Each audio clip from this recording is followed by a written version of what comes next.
Hello class, today we are going to look at adding and subtracting what we call mixed numbers and decimals. Mixed numbers is a fraction that has a whole number and a fractional part. So let's look at the warm-up.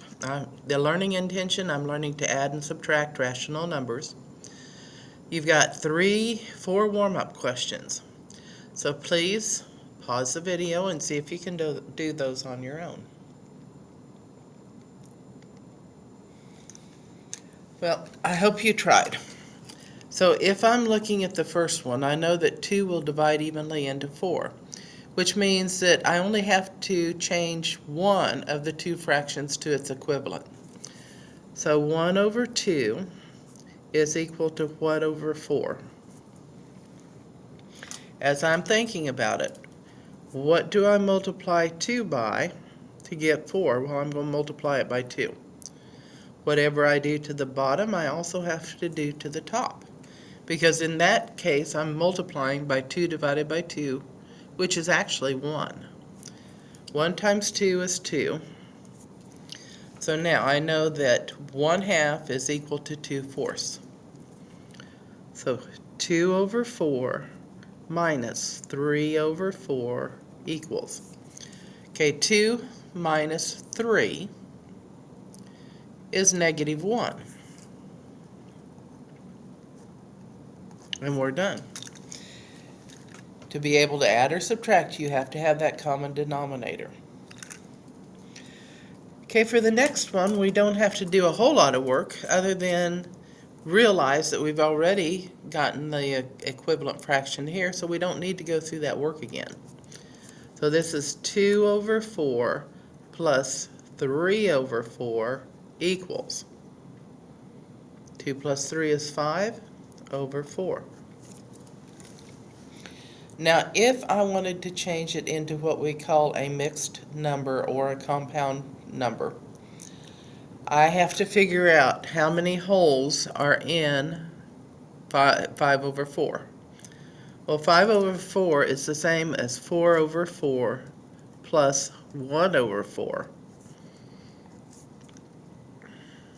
4 over 4 is 1, and then we'll have 1/4 left over. So 5 over 4 is a perfectly good number, but if you want it as a mixed number, it would be 1 over 4. When we multiply, we just multiply straight across. I'm looking, I've got a 1 and a 3, a 2 and a 4. There's no common factors between the denominator and the numerator. So 1 times 3 is 3. 2 times 4 is 8. 3 over 8 is reduced, and I am done.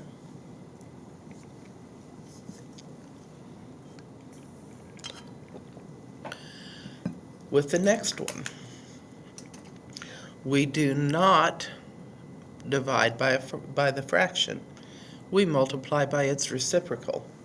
So I will take 1 over 2 times 4 over 3 equals.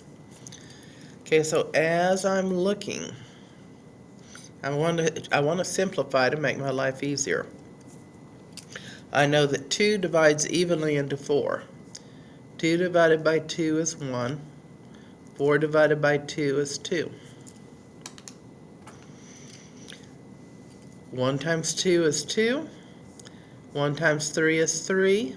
So the answer will be 2/3. So if you have any questions on how to add, subtract, multiply, or divide fractions, please back up the video and watch it again. Now we're going into adding mixed numbers. Now if the denominators are the same, we can rearrange and we don't have to worry about changing denominators. So I'm going to put the numbers together. 1 plus 5. Because 1 2/3 is 1 plus 2/3 more. 5 1/3 is 1 plus 1/3 more. So now let's get our fractions. Plus 2/3 plus 1/3.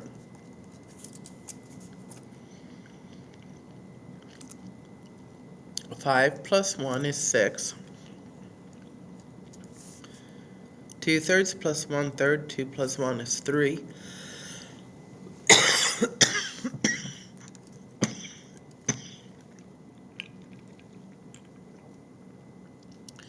6 plus 3 over 3, 6 plus 1, which is 7.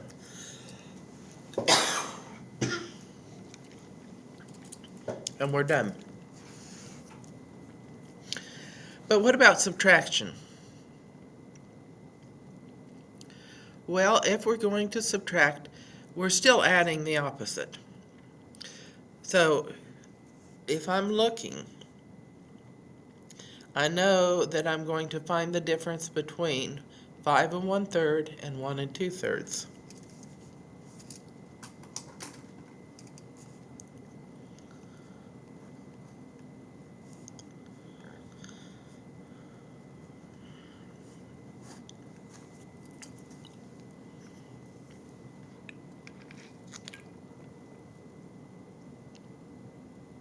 Okay.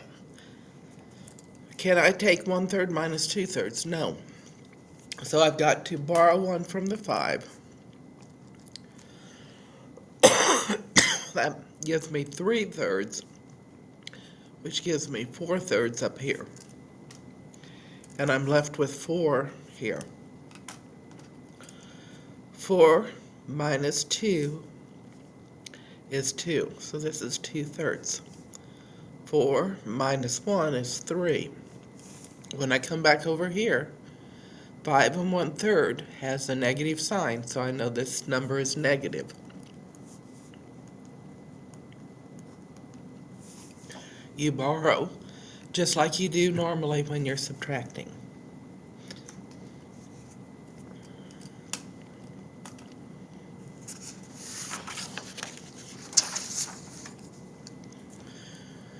What about adding? Well, we'll set it up the same way. We will take 7 plus 5 plus 3/4 plus 2/3.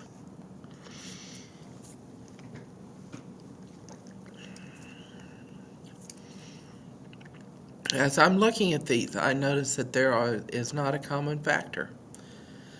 So I've got to multiply 4 by 3 to get my common denominator.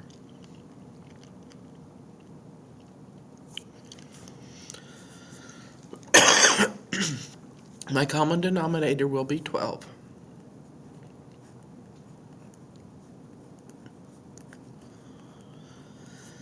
What do I multiply 4 by to get 12? I multiply it by 3. So I've got to do the same thing to my numerator. 3 times 3 is 9. What about 2/3?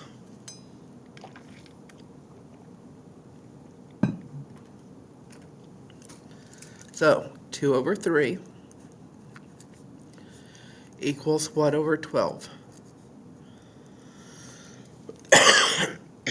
Once again, what do I multiply 3 by to get 12? I multiply it by 4. So I've got to do the same thing in my numerator. 2 times 4 is 8. Now I'm ready to solve. So this is equal to 7 plus 5 plus 9 over 12 plus 8 over 12.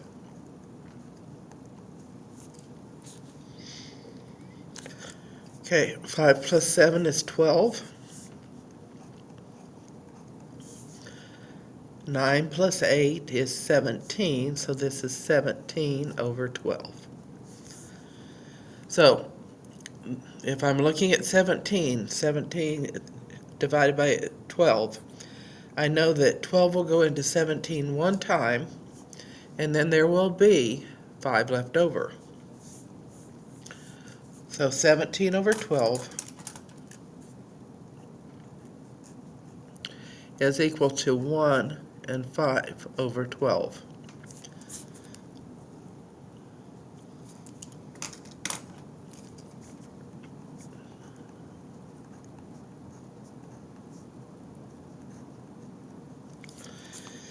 12 plus 1 is 13, plus 5 over 12.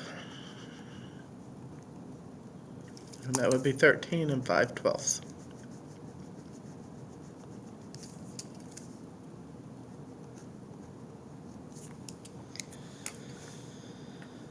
Okay, so if we're looking, we've got 2/3 and 3/4 again. We don't have to go through this process in order to solve. So if I'm looking at it, 6 is greater than 5, so I'm going to take and find the difference. 6 and 3/4 minus 5 and 2/3.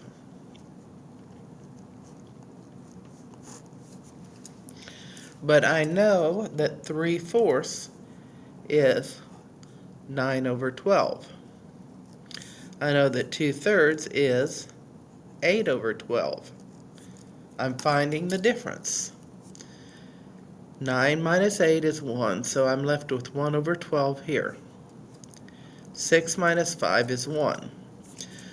So the difference between 6 and 3/4 and 5 and 2/3 is 1 and 1/12. I've got to go back and see which is the bigger. Well, the 6 is the bigger, so this becomes a negative 1 and 1/12. So if you're working with fractions, you have to be able to divide, you have to be able to subtract, and you have to be able to change an improper fraction into the mixed number. What about adding and subtracting decimals? Well, the biggest part of adding and subtracting decimals is to keep your column straight. So, see where the dot is? I might have to have zeros for placeholders, but I want to keep the decimals lined up. So I'm adding 2.56 plus 7.1. Okay, I don't have anything here, so I'm going to put 0 as a placeholder. Now I can add straight down. 6 plus 0 is 6. 5 plus 1 is 6. 2 plus 7 is 9. I put my decimal, keep everything straight. 9.66.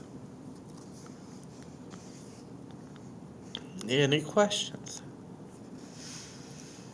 Okay, the same thing's going to happen again.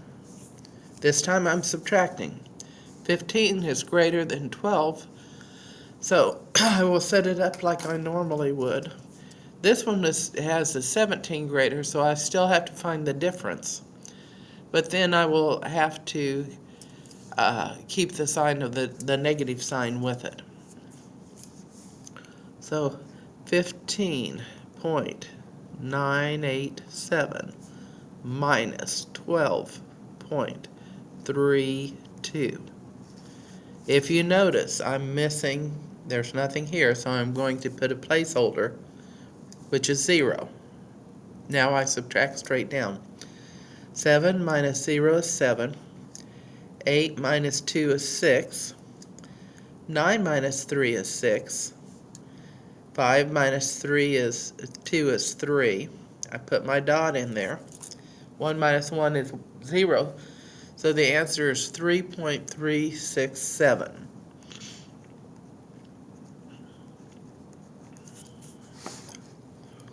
Okay, in the next one you can see that, oh, I've got a whole lot more decimals here than I do here.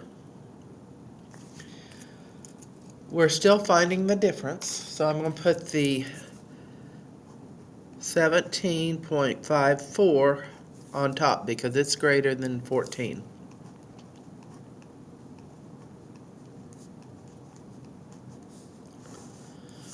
Once again, I've got to have the placeholders. Okay, now I have to borrow.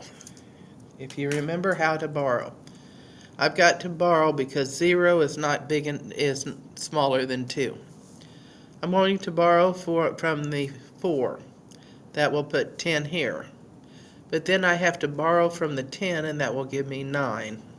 I'm left with 3 there. Now I've got 10. So I borrow from the 4, I'm left with 3, and that puts 10 over here. I borrow from the 10, I'm left with 9, and that puts 10 over here. Now I'm ready. 10 minus 2 is 8. 9 minus 3 is 6. Oh, 3 minus 8 doesn't work, so I have to borrow again. I borrow from the 5, I've got 4, but that gives me 13 here. 13 minus 8 is 5. Now I'm ready again. But 4 minus 9 doesn't work, so I've got to borrow from the 7.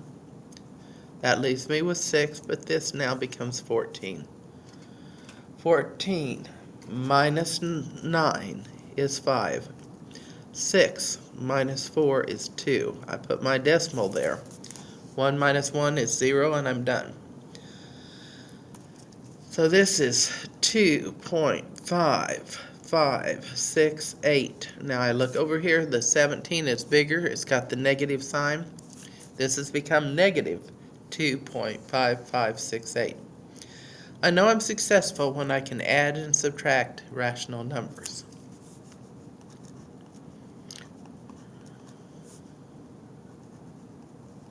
Arithmetic with rational numbers.